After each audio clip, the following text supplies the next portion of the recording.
बहुत समय पहले की बात है। प्रतापगढ़ के राजा को कोई संतान नहीं थी।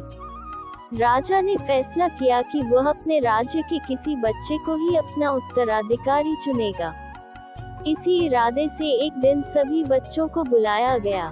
राजा ने घोषणा की कि वह वहां मौजूद बच्चों में से ही किसी को अपना उत्तराधिकारी चुनेगा।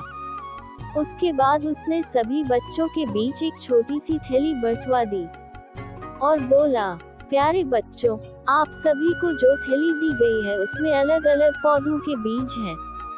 हर बच्चे को सिर्फ एक ही बीज दिया गया है। आपको इसे अपने घर ले जाकर एक गमले में लगाना है। 6 महीने बाद हम फिर यहाँ इकट्ठा होंगे और उस समय मैं फैसला करूँगा कि मेरे बाद प्रतापगढ़ का अगला शासक कौन होगा। ये कहानी भी पढ़े। एक चुटकी ईमानदारी। उन्हीं लड़कों में ध्रुव नाम का भी एक लड़का था। बाकी बच्चों की तरह वह भी बीज लेकर खुशी खुशी अपने घर वापस पहुंच गया। माँ की मदद से उसने एक गमला चुना और उसमें और अच्छे से उसकी देखभाल करता। दिन बीतने लगे, पर हफ्ते 2 हफ्ते बाद भी ध्रुव के गमले में पौधे का कोई नामो निशान नहीं था। वही अब आसपास के कुछ बच्चों के गमलों में उपज दिखने लगी थी। ध्रुव ने सोचा कि हो सकता है उसका बीज कुछ अलग हो और कुछ दिनों बाद उसमें से कुछ निकले। और ऐसा सोचकर वह पूरी लगन से गमले की देखभाल करता रहा। पर 3 महीने बीत जाने पर भी उसका गमला खाली था। वही दूसरी ओर बाकी बच्चों के गमलों में अच्छे खासे पौधे उग गए थे। कुछ में तो फल फूल भी दिखाई देने लगे थे। ध्रुव का खाली गमला देख सभी उसका मजाक बनाते और उस पर हंसते, यहाँ तक कि कुछ बड़े बुजुर्ग भी उसे बेकार में मेहनत करने से मना करते। पर बावजूद इससे ध्रुव ने हार नहीं मानी और लगातार गमले की देखभाल करता रहा। देखते देखते 6 महीने भी बीत गए और राजा के सामने अपना गमला ले जाने का दिन आ गया। ध्रुव चिंतित था क्योंकि अभी भी उसे गमले में कुछ नहीं निकला था।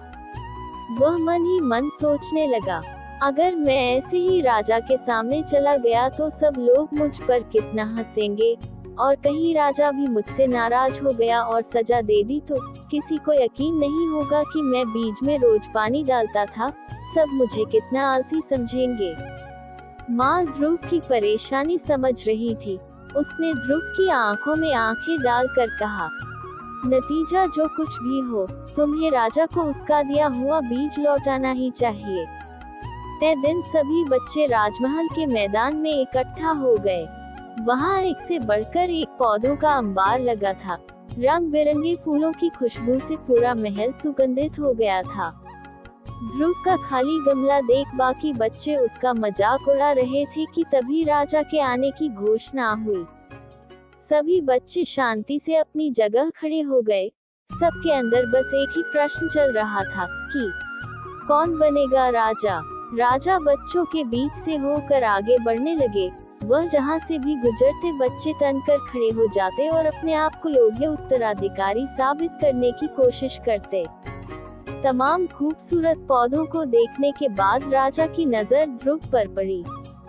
क्या हुआ, तुम्हारा गमला खाली क्यों है? राजा ने पूछा। जी, मैं रोज इसमें पानी डालता था, धूप दिखाता था। 6 महीने तक मैंने इसकी पूरी देखभाल की, पर फिर भी इसमें से पौधा नहीं निकला। ध्रुव कुछ हिचकिचाहट के साथ बोला। राजा बाकी गमलों को देखने के लिए आगे बढ़ गया और जब सभी गमले देखने के बाद उसने बच्चों को संबोधित किया। आप लोगों ने खुद को साबित करने के लिए कड़ी कड़ी मेहनत की। ज्यादातर लोग किसी भी कीमत पर राजा बनना चाहते हैं, लेकिन एक लड़का है जो यहाँ खाली हाथ ही चला आया। ध्रुव, तुम यहाँ मेरे पास आओ। सबके सामने इस तरह बुलाया जाना ध्रुव को कुछ अजीब लगा। वह धीरे धीरे आगे बढ़ने लगा। जैसे ही राजा ने उसका गमला उठाकर बाकी बच्चों को दिखाया, सभी हंसने लगे। शांत हो जाए, राजा ने ऊंची आवाज में कहा। 6 महीने पहले मैंने आपको बीज दिए थे और अपने अपने पौधों के साथ आने को कहा था। मैंने आपको जो बीज दिए थे वो बंजर थे। आप चाहे उसकी जितनी भी देखभाल करते उसमें से कुछ नहीं निकलता, लेकिन अफसोस है कि आप सबके बीच में बस एक ध्रुव ही है जो खाली हाथ यहाँ उपस्थित हुआ है। आप सबको उससे सीखना चाहिए। पहले तो उसने ईमानदारी दिखाई कि और लोगों की तरह बीज में से कुछ ना निकले पर दूसरा बीज नहीं लगाया, और उसके बाद खाली गमले के साथ यहाँ आने का साहस दिखाया, ये जानते हुए भी कि लोग उस पर कितना हंसेंगे, उसे कितना अपमानित होना पड़ेगा। मैं घोषणा करता हूँ कि ध्रुव ही प्रतापगढ़ का अगला राजा होगा। यही उसकी ईमानदारी का फल है।